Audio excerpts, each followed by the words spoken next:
Buenas tardes, amigos. Bienvenidos a Así es, por Doral Boy, su voz. Esta tarde, bien interesante esta conversación que vamos a tener hoy con motivo de los resultados pasados en Colombia el día domingo en las elecciones de primera vuelta. Y tengo conmigo a Cristian Mancera, quien fue candidato a diputado de la diáspora colombiana, o sea que es un gran conocedor de la política, ha estado muy activo en las redes, ha estado muy activo en los programas de televisión y por eso quise hacer este programa con él. Lo íbamos a hacer ayer, pero no, por el día feriado no pudimos. Y bueno, Cristian, bienvenido a tu radio, porque ya has estado aquí y para nosotros es un placer contar contigo cada vez que nos toque hablar de Colombia. Un placer estar aquí con todos ustedes, con la comunidad del Doral y toda la comunidad del condado de Miami-Dade para hablar de esos temas tan importantes de política colombiana e internacional que siempre nos terminan afectando aquí en nuestro patio de aquí del condado. Claro, Colombia siempre es importante. Colombia es un país, bueno, al que yo quiero mucho y es un país que siempre ha estado en el tope de cualquier noticia. Y no, no es la excepción lo que está pasando ahora con estas elecciones. Una sola palabra creo que puede resumir y darle comienzo a este programa. La palabra cambio. Creo que el 70% no votó sino por cambiar. ¿Qué lectura tienes de las elecciones del pasado domingo? Pues la primera es que la gente tiene un descontento con el establecimiento, que la gente salió a votar en contra de esa clase política, digamos, que se ha mantenido en cabeza de ciertos partidos. Creo que el gran perdedor de la jornada del domingo sin duda fue el presidente Uribe y todos aquellos que han apoyado esa tendencia política.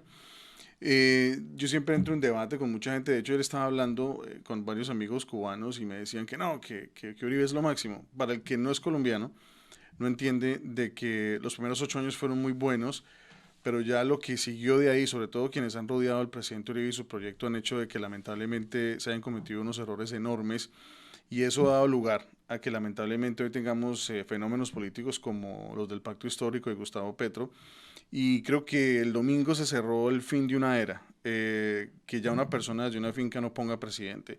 Y eso le va a permitir al pueblo colombiano empezar a hacer una especie de renovación frente a los liderazgos que se van a venir de aquí en adelante. No solamente perdió el uribismo, perdieron los partidos oficialistas.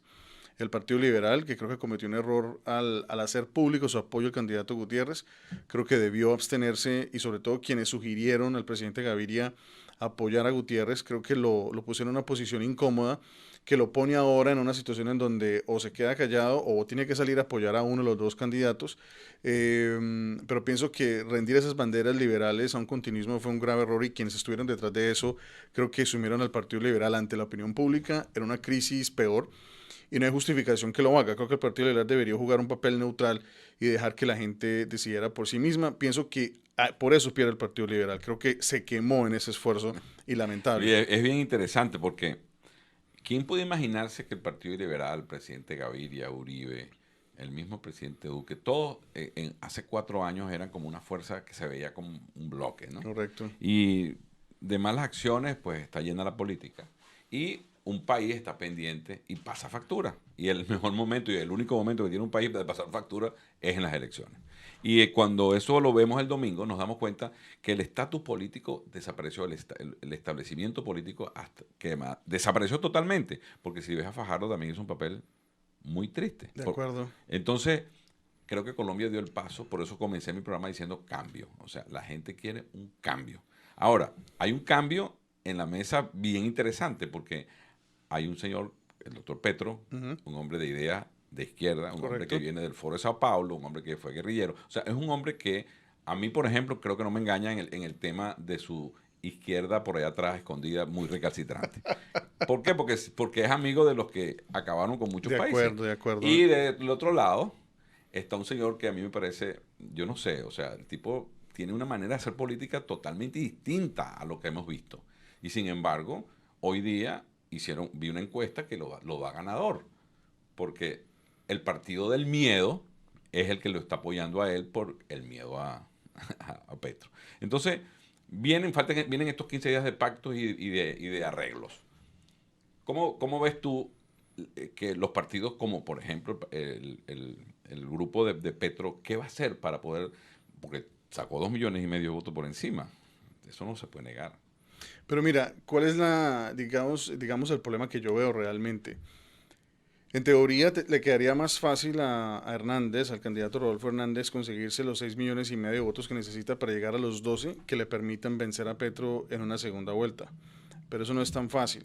Y más si tenemos en cuenta que el discurso del candidato Rodolfo Hernández es un candidato simple, sin maquinaria, sin estructura, y tiene un equipo de trabajo muy pequeño. Me parece que, y no sé, yo estoy en rechazo total, por ejemplo, de lo que hizo Federico Gutiérrez de salir en público a decir que él iba a votar por Rodolfo Hernández, porque es acabar con el proyecto del señor. Yo pienso que el señor ha logrado llegar a obtener 6,5 millones de votos solo, o sea, haciendo una campaña de TikTok. Y creo que si los uribistas, ya también vi aquí a unos personajes pues uribistas que todo el mundo los conoce, no hay necesidad de mencionar los nombres, Está bueno. Ya me están diciendo. montando videos diciendo que van a votar por el señor Rodolfo Hernández. Entonces, ¿qué hace eso? Lo que no han entendido, o sea, lo que yo digo siempre, lo que no ha entendido la gente que está en el uribismo por su arrogancia y soberbia es que son un cadáver político. Lo que toquen lo dañan. Entonces, en este escenario se demostró que el candidato Gutiérrez no conectó con la gente porque representaba esa noción de No se continuismo. desligó de eso. Correcto, entonces aquí es un tema de política y de estrategia. Y si todos esos uribistas son conscientes de eso y los que no, que viven en un mundo de fantasía, que piensan que todavía todo el mundo los quiere, dentro de ese contexto deberían ser conscientes, hey, un momentico, si queremos realmente vencer a Petro, tenemos que dar un paso hacia atrás y pensar cuál es la verdadera estrategia que vamos a utilizar. He visto por ahí gente que para mi concepto son ridículos con el aviso yo me rodolfico, o sea, acabando con la figura de Rodolfo, y pienso que eso ya ha puesto Rodolfo en algunos medios de comunicación, sobre todo en las tendencias nacionales, como que es el gallo asolapado del uribismo. Y sea como sea, es más, ya hoy un youtuber que sacó más de 200,000 votos, que va a ser senador, es un senador electo, ya dijo que él no va a apoyar a Rodolfo Hernández porque lo ve asociado con el uribismo. Entonces, pienso que Rodolfo Hernández la tiene bien complicada porque tiene que demostrar que va a seguir con ese proyecto que quiere presentar al país de cambio, pero cómo navega esa avenida sin asociarse con esos personajes que Lo que perdieron pasa, en mira, esa primera vuelta. yo Es como preocupante. también, por supuesto que estoy de acuerdo con lo que estás diciendo porque también en las estrategias políticas de Petro van a ir a decir eso. Obviamente. Él es hombre de Fico, él es hombre de Y lo están Uribe, haciendo. y entonces pareciera más bien que hubo un acuerdo por detrás para decir vamos, Sí. vamos a acabar con Hernández. Pero fíjate, hay un tema muy importante que yo creo que la dirigencia colombiana como que está muy todavía como que está en shock, En shock. porque no ha podido entender que el tema uribismo y antiuribismo se acabó.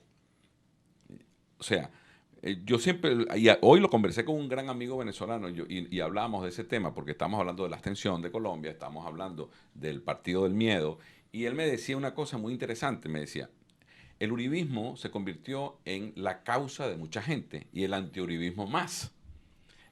Y ahora se acabó, el movimiento de Uribe se acabó, el movimiento del establecimiento está enterrado y la gente todavía sigue peleando por Uribe o sin Uribe. Y recordábamos a la causa R en Venezuela, Ok. que era un partido que hasta dicen que ganó las elecciones cuando Caldera ganó, que se la quitaron, y tuvo vida mientras tenía una causa viva que se llamaba Carlos Andrés Pérez. Después que quitaron a Carlos Andrés Pérez del medio, la causa R desapareció. Correcto. ¿Por qué? Porque se les acabó la causa.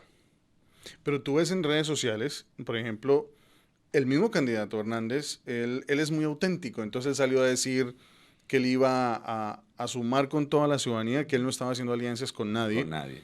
Pero entonces lo que hace el uribismo en medios, a veces pareciera que estuvieran poniéndose de acuerdo con el mismo Petro Petro, correcto. para destruir a Rodolfo Hernández. Además, porque el discurso de Hernández es un discurso, por ejemplo, que quiere acabar con una cantidad de arandelas de tipo económico dentro de la estructura del Estado que va a terminar perjudicando a más de uno y sobre todo a la clase política dirigente. Entonces, no sé qué tan bueno sea eso. Yo pienso que el candidato Hernández ya tiene que decir, ok, ya ganamos la primera vuelta con el discurso anticorrupción, ahora vamos a centrarnos en las propuestas, qué voy a hacer para esto, cómo lo voy a hacer. Por ejemplo, la propuesta que él tiene Yo de... vi por ahí que tiene 20 propuestas Claro, pero hay una propuesta que ya, por ejemplo, yo que conozco la estructura del Estado, la idea de quitar las camionetas blindadas a los políticos y coger ese dinero, vender las camionetas, coger ese dinero y pagarle a los jóvenes, por ejemplo, las matrículas de universidad que han sacado créditos en el ICETEX, por ejemplo. Sí, para que no comiencen su vida Endeudados. endeudados. Eso está muy bonito como propuesta y es bastante populista la propuesta. Pero la pregunta es, no lo puedes hacer sin el Congreso. O sea, tú no puedes como presidente decir, bueno, yo voy cogiendo la plata que está asignada a tal departamento administrativo y voy haciendo lo que se me da la gana con eso. Entonces yo pienso que hay mucha gente que se deja engolosinar por eso y entonces a mí mi criterio es, concretemos las cosas, señor Hernández. Dígale a la gente cómo lo va a hacer, pero no se siga ciñendo al discurso anticorrupción, sino ya la gente ya quiere oír un más. poco menos de populismo. Correcto, ya más sustancia, cómo lo vas a hacer, quiénes van a encabezar los ministerios, quiénes se van a encargar de la política pública, y en la medida en que él vaya cerrando el cerco alrededor de quiénes van a ser parte de su gobierno, se va a desmontar la idea del petrismo de que este es el candidato solopado del uribismo. Pero pienso que ese es el gran riesgo que tiene Hernández. Pero fíjate, yo me acuerdo de ver al candidato Hernández apoyando a Petro cuando Duque. Y lo apoyó, estuvo diciendo inclusive en varias entrevistas que si tuviera que decidir entre Gutiérrez y Petro, se iba con Petro. Petro, correcto. Entonces, porque él es antiestablecimiento. Entonces me parece que, y lo que dijo el bloguero es cierto, o sea, ¿cómo vamos a apoyar a una gente que ha hecho una pésima gestión en los últimos 4 años, que la gente ya no los quiere más en el poder? Entonces, pero él se ve muy auténtico, entonces sale diciendo, no, pues yo llamé a Federico Gutiérrez y hablé con Julano y me llamaron. Eso me llamó la atención porque él dijo, yo no he pactado con nadie, pero ya llamé a Fajardo y ya llamé a Gutiérrez. Correcto. Entonces, sí, ¿por qué lo llamaste? No, entonces pienso que eso es un tema que genera en la ciudadanía. Yo, por ejemplo, o sea, y lo dije abiertamente, o sea, que yo no votaría por el candidato Gutiérrez. Y el tema de que mi partido lo hubiera apoyado para mí fue un desastre, porque muchos liberales en el exterior no le hicieron caso a eso. Y yo fui uno de los que le dije a toda mi gente, por ese señor no hay que votar, ese señor representa el uribismo. Y finalmente habían otras alternativas como Fajardo y el señor Hernández, que finalmente sí representaron unos intereses de centro, que finalmente son más a lo que la ciudadanía quería. Y para mí, yo soy claro en eso. Es más, yo se lo dije a un amigo, Hernández es como cuando uno tiene una escopeta y uno quiere matar 2 pájaros. Entonces, si Hernández pasa la segunda vuelta, Hernández liquida por fin al uribismo, porque no será el uribismo quien decida el presidente, y si llega a ser presidente, acaba con el fenómeno petrista. O sea, se matan de una. Y así de pronto sea un es salto al vacío. Líder ese claro. De izquierda populista que tiene la izquierda colombiana. Y da lugar a que vuelvan a surgir, porque no se va a acabar ni el Centro Democrático, ni se va a acabar la Colombia Humana. Surgirán líderes que no tengan tanta resistencia dentro de la ciudadanía. Porque ni siquiera el pacto histórico se va a acabar. Claro, se va a acabar Petro, que me imagino que eso, pensar en eso para Petro, y la cara de Petro no dice otra cosa. Claro, si tú ves la reacción en el discurso, claro, era un rostro de que perdimos. Sí. Y el mismo cantidad de votos, o sea, tiene un techo. Un techo, correcto. Entonces, para mí la lectura, ¿cuál es? Se sacó 8,5 millones de votos. Va a necesitar los votos del centro y la derecha. Es más, digamos que todos los votantes de Fajardo se vayan con Petro. Son 800,000. Digamos que ese sea el mundo de fantasía en el que vivimos. ¿Le queda corto? Muy corto. Además, ya todos esos votos fueron anti-Petro, anti-Fico, anti-Hernández. Correcto. O sea que no van a votar todos por él. Es correcto. Entonces, ¿cómo va a pasar? Porque yo te digo, yo estoy viendo, por eso en la conversación que tenía esta mañana, ese tema del partido del miedo es el que está derrotando a Petro. Y la gente que no votó, que ese es otro tema que quería que me tocara, el tema de la abstención, que creo que se estuvo un 44, un 45%, que no es tan alto como otras veces la abstención, pero sí es alto para la coyuntura política. De acuerdo. Debió la gente votar más viendo que hay antigobierno, antiestablecimiento, anticomunismo, anti de todo, antipopulismo. Hay muchas cosas importantes en la elección colombiana. Y la gente, sin embargo, como que dijo, si no es Fico, no es Petro, yo como que no voto. De acuerdo. Pero aquí la preocupación que tenemos todos es, y de hecho se vio durante la campaña electoral, es que Fico nunca conectó, eso ya lo sabemos. Sacó los votos de todas esas maquinarias, ahí están reflejados. Los 2 millones del Partido Liberal, los 2 millones del Centro Democrático y el 1,000,000 y pico, algo que puedan poner Cambio Radical el Partido Conservador. Ahí están, reflejados. Hernández sacó 6 millones. Entonces, están las iglesias cristianas, está también el tema del candidato Enrique Gómez, que ya manifestó que iba a apoyar. Pero si tú ves la ironía, por ejemplo, y se lo decía alguien hoy en redes, Enrique Gómez dijo que ya va a apoyar a Rodolfo Hernández. También lo dijo las iglesias cristianas, algunas, ¿no? Entonces tendríamos que decir entonces que Hernández también es el candidato de las iglesias y el candidato de la extrema derecha que se representaba en el movimiento de Salvación Nacional. Entonces pienso que hay mucho miedo en las toldas petristas porque ven que los números no les da. Y a mí, por ejemplo, si yo observo el candidato Petro, a mí me genera... el señor está preparado para ser presidente, sus ideas es un tema aparte, pero su vicepresidenta a mí me aterra esa señora.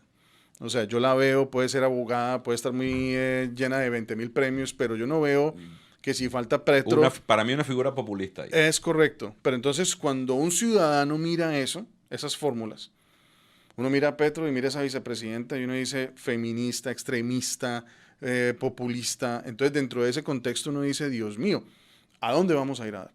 Y vemos al señor Hernández que pasa una segunda vuelta, entonces realmente el país va a llegar a votar por los antis. Entonces va a estar el antipetrismo y vamos a ver qué se demostró. Que es lo que nació ahora. Correcto. Con muerto el antiuribismo, ahora nace el antipetrismo. Correcto. Y son casi 12 millones de votos. Entonces el petrismo la tiene bien difícil. Quitémosle 1 millón, que es el, digamos, en teoría que se vayan todos los fajardistas, que yo no creo que eso pase. No pase, pero que se vayan 300 de cada lado. Exacto, de acuerdo. Pero igual quedan cortos. Entonces, y yo lo dije, si el petrismo no cambia el discurso y no busca votos en el centro y en la derecha, ya perdieron la elección. Sí. Es muy complejo. Y Hernández va a tener que abiertamente decir, yo no soy el candidato de nadie, yo soy el candidato de lo que quiera. Lo está diciendo. Lo está diciendo, pero no tan contundentemente. Lo está diciendo, y lo está diciendo porque no tiene otra opción, pero él sí es el candidato de todos esos. Porque si no, no gana. No, claro, pero el tema es que en el Muy caso... inteligentemente ha dicho, que me apoyen ellos a mí, yo no tengo pacto con ellos. Correcto. Eso. Y muy probablemente no lo va a tener, porque yo también estaba haciendo el análisis de que tampoco tienen de otra. O sea, a menos que el uribismo se vaya a hacer un pacto oscuro con el petrismo para no perder prebendas políticas, que vean a Hernández como un enemigo, que lo vean como un peligro para sus intereses económicos y políticos. Pero eso lo veo... ¿Cuál es la tendencia de Fajardo, por ejemplo? Su tendencia es liberal. Sí, correcto. Y tú ves que a Murillo sale hoy, que estuvo en esa silla donde tú estás sentado, que yo lo entrevistamos aquí, y sale hoy apoyando a Petro. Es increíble. O sea, una incertidumbre enorme. Sí, sigue moviendo el sentimiento antiuribista, es lo que está moviéndose ahí. Correcto. Pero ya eso se acabó. Sí, pero se va a acabar en la medida en que el candidato Hernández realmente sea contundente en decirlo. Correcto. Y en desmarcarse. Si no lo hace, por ejemplo, aquí hay una cantidad de personas que todos lo sabemos, que apoyaron la campaña de Federico Gutiérrez abiertamente, públicamente, hicieron eventos. Esa gente es uribista. Por ejemplo, yo fuera candidato, yo fuera el señor Hernández, yo esa gente no la tendría en cuenta para nada, excepto para que si quieren votar, vayan y voten. Apoyen, pero no apoyen, es correcto. pero sin más nada. Pero no, y no les permitiría tampoco que salieran en nombre de mi campaña a decir que están haciendo campaña en favor mío, porque eso confunde el electorado. Entonces, ojo con esto. Hay muchas personas que salieron a votar por Hernández en contra del uribismo. Claro, ojo con eso. Totalmente. Entonces, si ahora te vas a unir a estos, entonces la gente va a decir, bueno, entonces vamos a votar por Petro. Totalmente. O sea, eso es un riesgo enorme. Él tiene que definir muy bien su línea, hasta dónde llega su línea, porque él prácticamente es el que va a capitalizar todo el miedo que Colombia le tiene a Petro. Correcto. Pero también capitalizó toda esa lucha contra Uribe. De acuerdo. Él y Petro. Y el país habló. De acuerdo. El país dijo, no queremos más nada del establecimiento. Queremos un cambio. Y el 70% votó por un cambio. Entonces, en este caso, hay mucha gente que en redes sociales dice, y de forma, digamos, arrogante, que no, que ya se acabó con Petro, pero Petro tiene sus vidas, ¿no? Todavía, o sea, él tiene todavía opciones, sobre todo si Hernández no sabe jugar. Es más, yo le tengo inclusive miedo al tema de que, por ejemplo, en el exterior no hay estructura en algunas regiones del país, es un voto orgánico. Como los votos son orgánicos, entonces tú ganas, pero esa bola a veces se puede, así como es de grande, también se puede disminuir en cualquier momento. Y hay un riesgo, con lo que yo estaba asociando ahorita, todos los votos que fueron antiuribistas, inclusive hay gente que es de derecha, que votaron por Hernández, van a decir, bueno, ¿y este señor aquí está jugando? O sea, entonces ahora vamos a terminar votando para que estos mismos tipos O sigan en el poder. absteniéndose. De Porque acuerdo. la abstención también juega en contra. De acuerdo. En contra porque ya este tiene un techo bien alto, por cierto. Claro, El pero doctor Hernández es el Petro que tiene, necesita, Hernández necesita pasar ese 8,5 millones. necesita 5 millones más. Exacto. Necesita por lo menos 5 millones más para llegar a 11 millones y ganar con suficiente ventaja. Claro que si gana con medio millón de votos también gana, también cobra, pero va a estar un país ahí. De acuerdo, pero si tú observas, ya ahorita estamos en 3 semanas, se acaba esta semana y queda una y después empieza la votación anticipada en el exterior. Correcto. Entonces se necesita estructura para poder lograr que ese señor logre llegar a la presidencia. Petro ya tiene su estructura, ya tiene todo un camino y ¿No? Y todos esos gobiernos amigos de que acuerdo sabemos que tiene. y todo el financiamiento. Pero mira que a Petro, hablando en retrospectiva, lo terminó afectando también el escándalo de Piedad Córdoba. Ahí iba yo precisamente a decirte cuándo Petro va a esconder sus demonios.